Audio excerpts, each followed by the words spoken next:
भारत की ब्रह्मोस मिसाइल पाकिस्तान में जाके हिट कर गई, और लोग का कहना है वो जानबूझ की या नहीं की, ये मैटर ही नहीं है। मैटर ये है कि हिट किया क्यों, इसको समझते हैं लोग। देखिए, पाकिस्तान में हमारे यहाँ से ब्रह्मोस मिसाइल जो थी फायर की गई और वो पाकिस्तान में जाके गिर गई थी। और ये गिरी थी जब वहां पर, तो वो एक नॉर्मल से जगह पे गिरी थी जिसका नाम था मियाँ चानू। 9 मार्च को ये जाकर यहाँ पर हिट हो गई थी ब्रह्मोस मिसाइल। वहां 2-4 गो घर और था, किसी की मृत्यु नहीं हुई, लेकिन अंडर कंस्ट्रक्शन था, उड़ गया घरे दुआर। यहाँ पर वहां के लोग डर गए कि आखिर ये हुआ क्या है।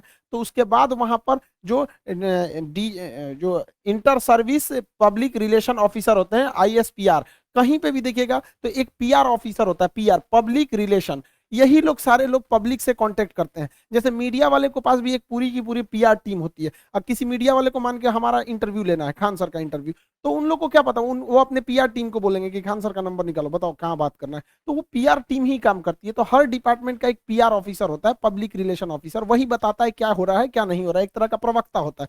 तो इन्होंने कहा कि हमारी टेरिटरी में एक पता नहीं अनआइडेंटिफाई कोई ऑब्जेक्ट घुस गया, 4 मिनट तक उड़ते रहा, प्रोजेक्टाइल था, वो आया गिर गया, किसी की जान माल की क्षति नहीं हुई है, हमने उसे पूरी रडार में ट्रैक किया, आके वो यहाँ पे गिर गया। ये इन लोग का स्टेटमेंट था। एक्चुअली में हुआ क्या था कि भारत से मिसाइल लॉन्च किया गया था, लेकिन ये दोनों देशों में विवाद न हो जाए इसलिए भारत सरकार के पहले से एक समझौता है 1999 का। 21 फरवरी 1999 में अटल बिहारी वाजपेयी और नवाज शरीफ के बीच में एक लाहौर एग्रीमेंट साइन हुआ था, लाहौर डिक्लेरेशन। इसमें कहा गया था कि अगर दोनों सेनाओं की ओर से अगर कभी भी गलती से कोई मिसाइल या हमला हो जाता है तो वो लोग हॉटलाइन पे बात करके इसका कंफर्मेशन कर देंगे कि जानबूझ के किया गया या गलती से हुआ है, इसकी अवगत करा दिया जाएगा। तो उसके लिए भारत की ओर से हॉटलाइन पे बात करके बता दिया गया पाकिस्तान को 2 दिन बाद कि भैया हमारी ओर से गलती से चला है। अब ये हॉटलाइन क्या होता है? ये हॉटलाइन फोन में कभी रिंग नहीं बजते। आप जैसे मोबाइल में डायल करते हैं किसी को, तो सोच रहा पहले बोलेगा नमस्कार, भारत ने 150 करोड़ कोविड टीकाकरण पार कर लिया, 175 करोड़, उसमें ये सब कोई रिंगटोन नहीं होता है। वो फिक्स होता है, करना कहाँ है, हॉटलाइन होते हैं, उसमें 4-5 नंबर ही, मतलब लिमिटेड नंबर होते हैं, वहीं फोन करना। एक बार फोन करेंगे तो पटाख से वहां लग जाएगा।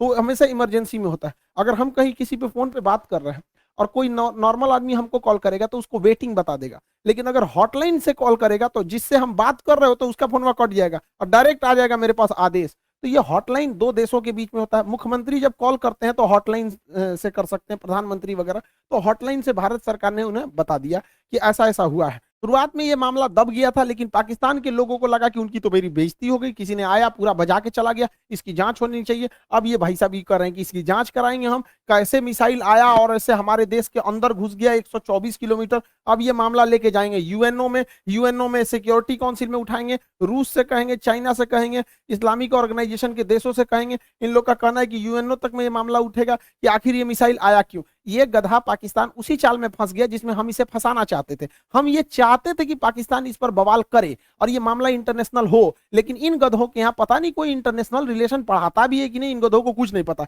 ये हल्ला कर दिए हैं। एक्चुअल में ये मिस फायर नहीं था, ये डायरेक्ट फायर किया गया था जानबूझ के। हम आपको कुछ प्रूफ देते हैं, आप समझिए क्यों डायरेक्ट फायर किया गया था। यह मिसाइल जब उड़ती है हरियाणा से, तो यहां से लगभग हरियाणा पंजाब के बॉर्डर से 2 मिनट तक इंडिया में रहती है, फिर ये कर्व करके पाकिस्तान में जाती है, 4 मिनट तक ये पाकिस्तान में फ्लाई करती है। अब ये बताइए, जो मिसाइल ऑपरेटर इसे 4 मिनट तक फ्लाई कर रहा है, तो भारत में जो मिसाइल ऑपरेटर, उसे भी पता है कि वो इंडिया का बॉर्डर छोड़ दिया और पाकिस्तान में जा चुका है। तो पहला बात कि जब वो 4 मिनट तक दुश्मन की टेरिटरी में घुसा कैसे, ये इंडिया वाले को तो पहले से पता था। एक और गलती क्या थी, सेल्फ डिस्ट्रॉइंग सिस्टम होता है। जब कभी भी मिसाइल अपने रास्ते से भटकता है तो उसे मिसाइल के अंदर ऑटोमेटिक डेटोनेटर लगा होता है जो मिसाइल को रास्ते में ही ब्लास्ट कर देता है, जिससे कोई नुकसान नहीं होता है।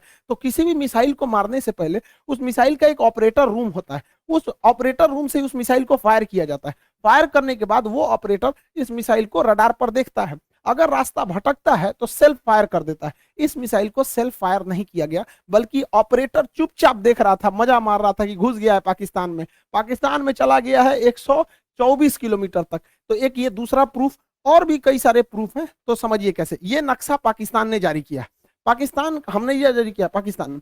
इसमें जो तीर का निशान है ये दिखा रहा है मिसाइल किस तरह आया और कैसे ये यहां से जाकर यहां मियां चन्नू पे जाके गिर गया। यहां पर देखिए कैसे मिसाइल ने सबसे पहले अपने से अगर मिस फायर होगा तो सीधे जाएगा, अपने से मिस फायर होगा तो सीधे।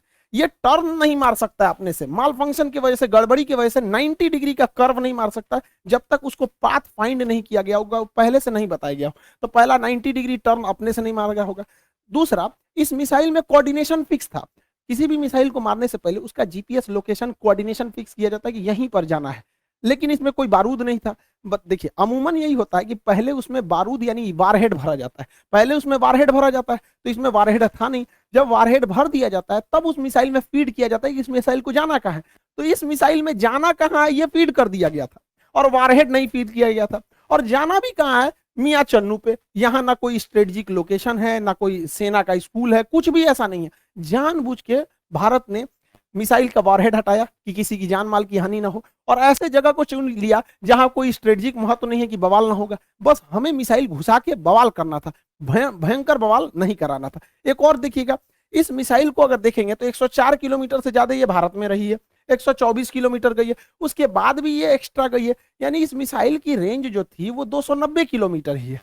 इस मिसाइल की रेंज 290 किलोमीटर, लेकिन ससुराई ब्रह्मोस मिसाइल 320 किलोमीटर कैसे चल गया। लगभग ये 30 से 40 किलोमीटर एक्स्ट्रा चला है। देखिए ये पाकिस्तान का ही नक्शा ही दिखा रहा है कि 33 किलोमीटर एक्स्ट्रा चल गया है। एगो बवाल है भैया, रेंज से 33 कैसे। तो कोई भी चीज को फेंकते हैं तो जब रेंज खत्म हो जाता है तो आराम से गिरता है। तो ब्रह्मोस और आगे गया था यहाँ पर। इस दौरान भी इसे सेल्फ डिस्ट्रॉय नहीं किया गया, यानी भारत से बैठ के ऑपरेशन टुकुर टुकुर देख रहा था, जानबूझ के किया गया है इसको। अगला देखिए, और भी ये खुद पाकिस्तान कर रहा है, उसको समझाता है।